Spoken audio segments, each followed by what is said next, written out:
Welcome to Sacred Screams Sanctum, the YouTube channel where faith and fear collide.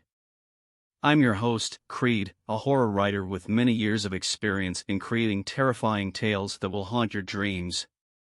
In this channel, I will narrate stories that explore the dark side of religion, spirituality, and the human psyche. Stories that will make you question your beliefs, your sanity, and your reality. Stories that will make you scream in horror and pray for mercy. Today's story is called The Exorcism of Emily Rose. It is based on the true story of Anneliese Michel, a German woman who underwent a series of exorcisms in the 1970s and died of malnutrition and dehydration. The story follows Emily Rose, a young college student who starts to experience strange phenomena after moving into a new dorm room. She hears voices, sees visions, and suffers from violent seizures. She believes she is possessed by demons and seeks the help of a priest, Father Moore, who agrees to perform an exorcism on her. However, the exorcism goes horribly wrong, and Emily dies in the process. Father Moore is then accused of negligent homicide and faces a trial that will determine his fate. The story begins with a scene of Emily's death. The image shows her lying on a bed, covered with bruises and scars, her eyes wide open and staring blankly at the ceiling. Her mouth is twisted in a silent scream, and her hands are clutching a rosary. The room is dark and messy, with candles, crosses, and holy water scattered around. The narration goes like this. Emily Rose was dead. She had died on a cold October night, in a small room that smelled of blood and sweat. She had died after 6 months of agony, 6 months of torture, 6 months of hell. She had died in the arms of Father Moore, the priest who had tried to save her soul from the devil. Father Moore had met Emily when she came to his church one day, looking for help. She had told him her story, how she had moved to a new dorm room at the beginning of the semester, how she had started to hear voices in her head, how she had seen things that no one else could see. She had told him how she had felt a presence inside her, a presence that was evil and powerful and hateful. She had told him how she had lost control of her body, how she had convulsed and thrashed and screamed. She had told him how she had hurt herself and others, how she had bitten and scratched and clawed. She had told him how she had begged for mercy, how she had prayed for deliverance. Father Moore had listened to her with compassion and concern. He had recognized the signs of demonic possession, the signs that he had studied and learned in his years as an exorcist. He had agreed to help her, to perform an exorcism on her, to cast out the demons that tormented her. He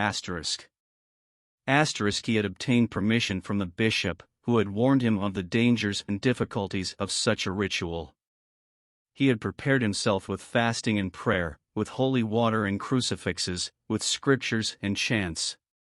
He had gathered 2 assistants, a nun and a deacon, who would support him during the exorcism. He had gone to Emily's room, where he had found her lying on a bed, surrounded by candles and crosses. He had greeted her with kindness and respect, but he had seen the fear and pain in her eyes. He had seen the marks of the devil on her body. He had begun the exorcism. He had invoked the name of Jesus Christ, he had commanded the demons to leave Emily's body, he had recited prayers and psalms. But the demons had resisted. They had spoken through Emily's mouth, they had mocked him and cursed him, they had revealed their names and numbers. They were 6. They were Lucifer, the fallen angel. They were Cain, the first murderer. They were Judas Iscariot, the betrayer. They were Nero, the tyrant. They were Legion, the horde. They were Belial, the beast. They were 6. And they were strong. Father Moore had continued the exorcism.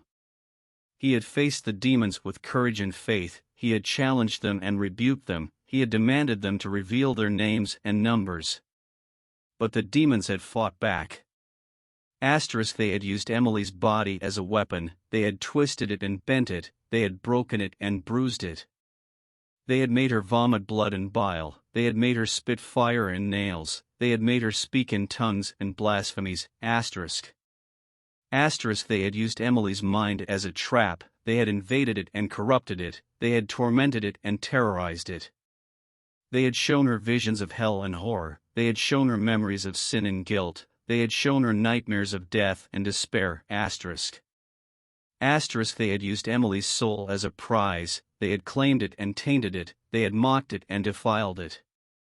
They had told her she was worthless and hopeless, they had told her she was damned and doomed, they had told her she was alone and forsaken. Asterisk. They had tried to break her. They had tried to break him. But Father Moore had not given up. He had held on to his cross and his Bible, he had held on to his vows and his mission, he had held on to his love and his God. He had prayed for strength and guidance, he had prayed for grace and mercy, he had prayed for forgiveness and salvation. He had prayed for Emily. He had seen the spark of light in her eyes, the spark of life in her heart, the spark of faith in her soul. He had seen the image of God in her. He had believed in her. He had hoped for her. Father Moore had survived the exorcism. But he had not escaped the consequences. He had been arrested and charged with negligent homicide, accused of killing Emily Rose by depriving her of medical care and subjecting her to a dangerous and outdated ritual. He had been taken to court, where he had faced a trial that would decide his fate. He had been defended by a lawyer, Aaron Bruner, who had taken his case as a challenge and a career opportunity. She had tried to prove his innocence, by arguing that Emily had consented to the exorcism, that she had suffered from a rare form of epilepsy, and that the exorcism had not caused her death. She had been opposed by a prosecutor, Ethan Thomas, who had taken his case as a duty and a moral obligation. He had tried to prove his guilt, by arguing that Emily had been mentally ill, that she had needed psychiatric treatment, and that the exorcism had been a form of abuse. They had presented evidence and witnesses, they had debated facts and opinions, they had clashed over science and religion. But Father Moore had not cared about the trial. He had cared about Emily. He had testified in his own defense, not to save himself, but to tell her story. He had told the jury what he had seen and heard, what he had done and felt, what he had believed and hoped. He had told them about the exorcism. He had told them about the demons.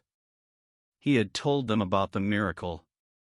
He had told them how Emily Rose had died. She had died on a cold October night, in a small room that smelled of blood and sweat.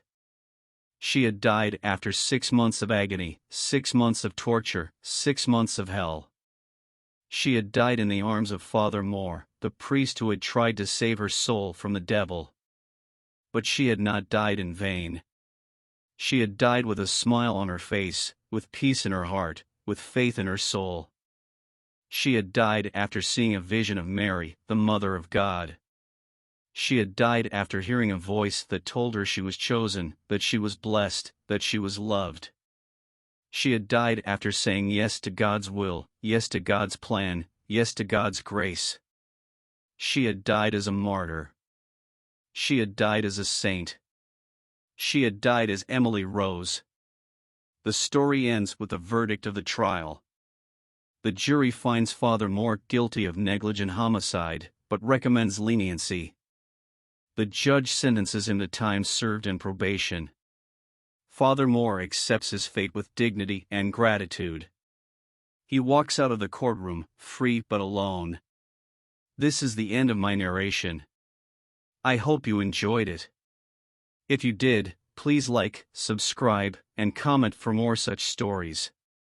Thank you for listening to Sacred Screams Sanctum. I'm your host, Creed, signing off.